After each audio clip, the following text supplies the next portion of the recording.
Hello again, everyone. Hope you are well on this Monday afternoon. Is the war about to be over with? Did they make a deal or did they not make a deal? Is this just a bunch of talk? Did Trump blink? Did they blink? Those are all good questions. I really don't know for sure. I have some thoughts on it. I'm going to let you, give them to you. And you can let me know what you think. But I believe that it is so imperative that this thing stop quickly, or we're going to see a slide that is going to be catastrophic, y'all. Catastrophic. I'll go into it.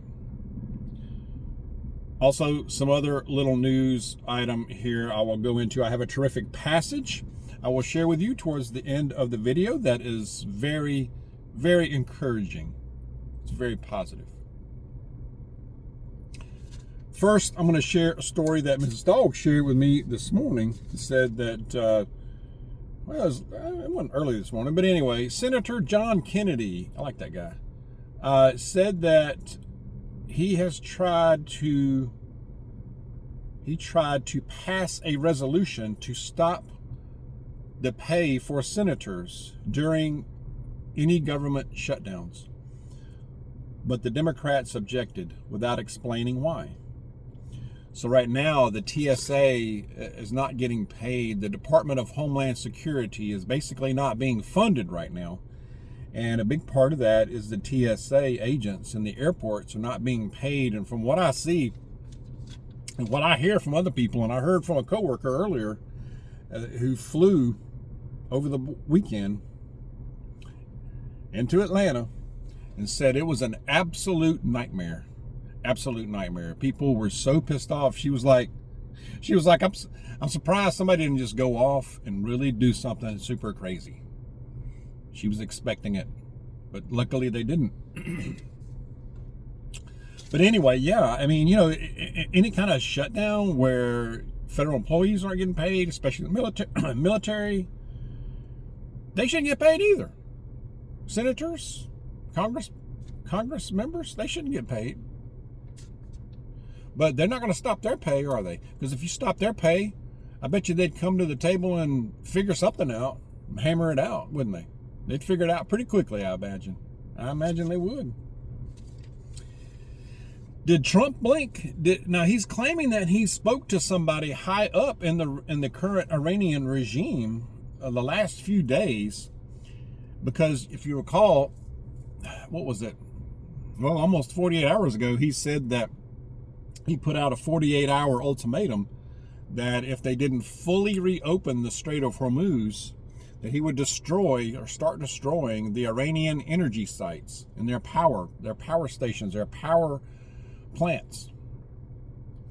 Well, today, he said earlier today, it might have been yesterday, I think it was earlier today, he said that he's postponed any further attacks such as this for 5 days because Washington and Tehran have been holding talks on a complete and total resolution of hostilities in the Middle East. Trump also said earlier that the war could end within a week if these talks continue to go well. Iran, when they heard this ultimatum, they threatened to irreversibly destroy essential infrastructure and energy facilities all across the Middle East. This is at least... suffice it to say, this is a alarming escalation. This is a huge escalation. It could be. Well, it is. I believe that, it could be that the administration is trying to find an off-ramp to end this thing. It could be. It could be. I don't know about the Iranian regime side. I don't know. Because they definitely have demonstrated that they can still go on the counterattack. I mean, they've destroyed virtually every base, United States base in the Middle East, or at least rendered them inoperable. You could say that for sure from what we hear. I mean, Iran has, and looks like they may have not haven't used their best stuff either. So that's a concern. They have they are a long range missile threat, y'all. The Strait of Hormuz continues to be shut down. We've not been able to get that opened up. And it's triggered the world's worst oil crisis since the 1970s. And it's sent gas skyrocketing in price, not just here, but in Europe, big time. Europe and Australia, I'm hearing the gas, or petro as they call it, is way up more than it is here. So I believe if this continues, this is catastrophic, not necessarily to us, at least right away here in the United States, but I believe it would have a more sudden or quicker impact of those in Europe and in the Middle East, right there, of course, maybe even Australia. Their fuel supply is in deep jeopardy. Iran could target major European cities. They have the range. They have the weaponry. They could hit places like London or Paris, y'all. And they are hammering the heck out of parts of Tel Aviv, Israel. They're not showing it much on the TV or on the videos, but from many accounts, many sources, not many American sources, the foreign sources, parts of Tel Aviv look like Beirut and Lebanon. And it's getting worse. The Iron Dome is definitely failing. So I believe that the Iranian ability to counterattack has been greatly underestimated. That's the way I look at this. I believe that the administration thought, and they were brung along, of course, by the other country. But I'm not going to go into that. But collectively, they underestimated the ability and the weapons that the Iranian regime has at their disposal. These cluster bombs, these missiles, ballistic missiles, hypersonic missiles, probably getting help from their allies, but they have plenty of them. They don't seem to be running out, at least not yet. But they're hammering parts of Tel Aviv big time, putting some major hurt on them. Even near Jerusalem, right in there, y'all. But they could target major European cities. They could also target the oil. They've threatened to target more of the oil factories in Saudi Arabia, United Arab Emirates, Qatar, Kuwait. They could hit the power plants and put them in the dark, take out their climate control. And if you're in that part of the country or that part of the world, it's hot there. Without climate control, it's uninhabitable.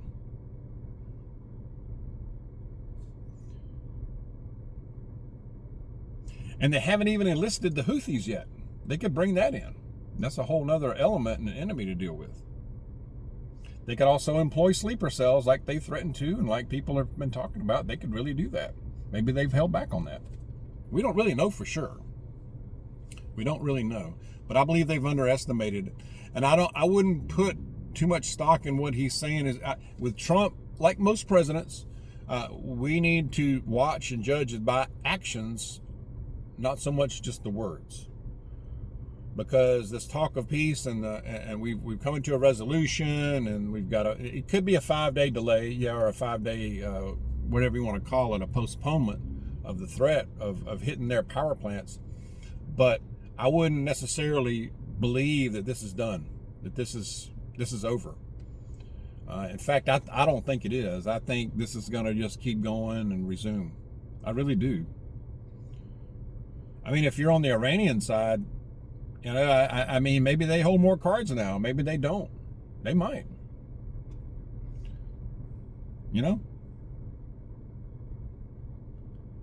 Will this end the war? I'm up in the air about it, but I'm leaning more to this not going to end this war.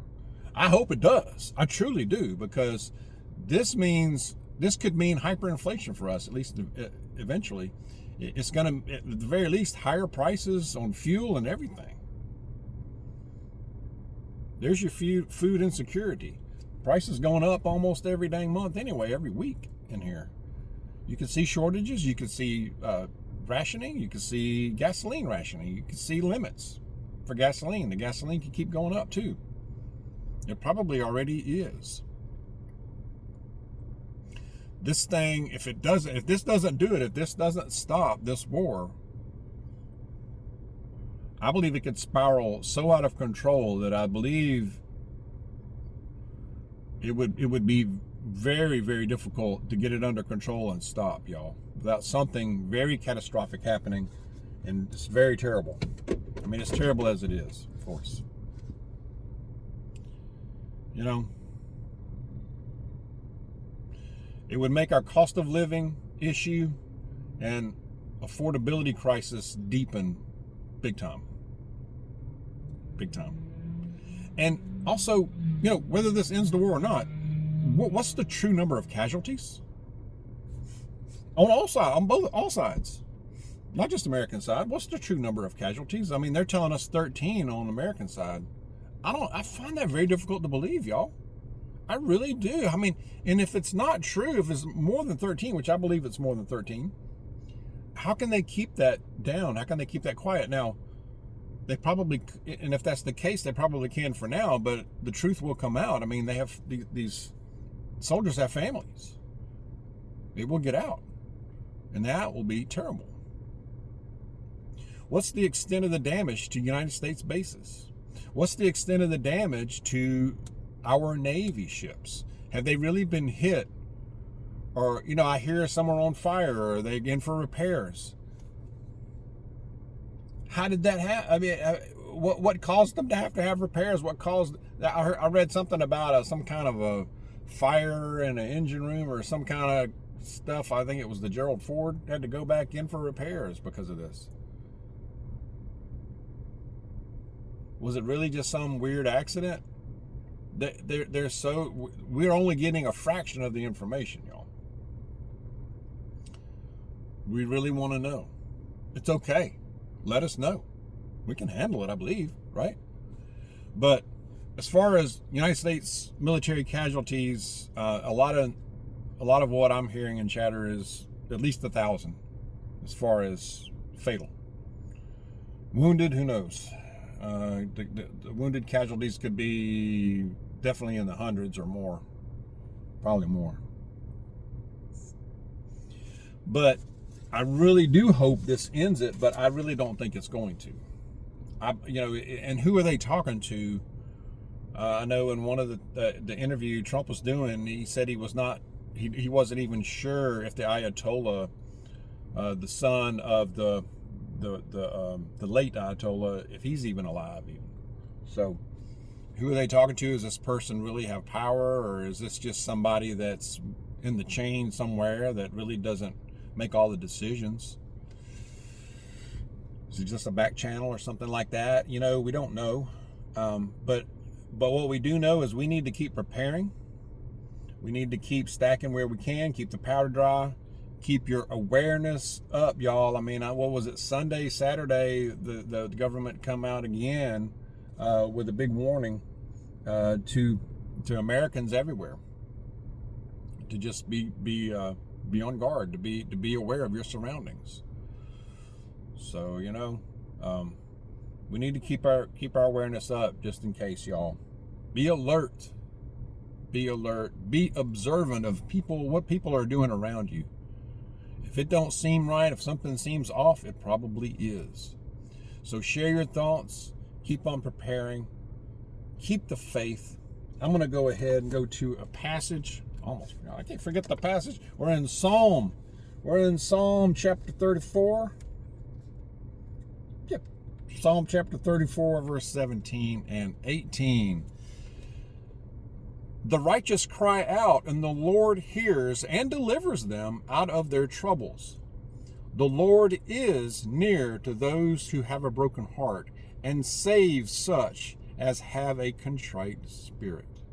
Amen. Amen. That is from the New King James Version. So let's keep the faith, definitely. That's number one.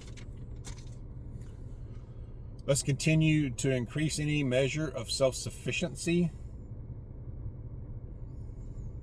Look at your medical, your first aid kits and such as that. Mrs. Dog cut her hand yesterday. And I didn't have, being a medic on my bingo card for yesterday, but I was. And she's fine. She's going to be fine. But for a moment there, I'm like, we're going to have to go to the, go to the urgent care or something. But I don't think we're going to have to. We got her patched up. Got her patched up very well. So, but look at your first aid, because when she did that and we were looking through our first aid kit and we're pretty well prepared on it, but it made me think, looking through all that stuff and the bandages and the tape and the steri strips and stuff like that. I'm like, I'm glad we got them, and we have other stuff that we didn't even have to use, or at least not yet. So look at all that stuff, because when something does happen, you don't want to wish that you had it. Okay. Anyway, again, share your thoughts. Hit the like button if you like the video. Hit the hype it up. It's Monday. Stay close to Jesus. God bless you. I'll see you soon.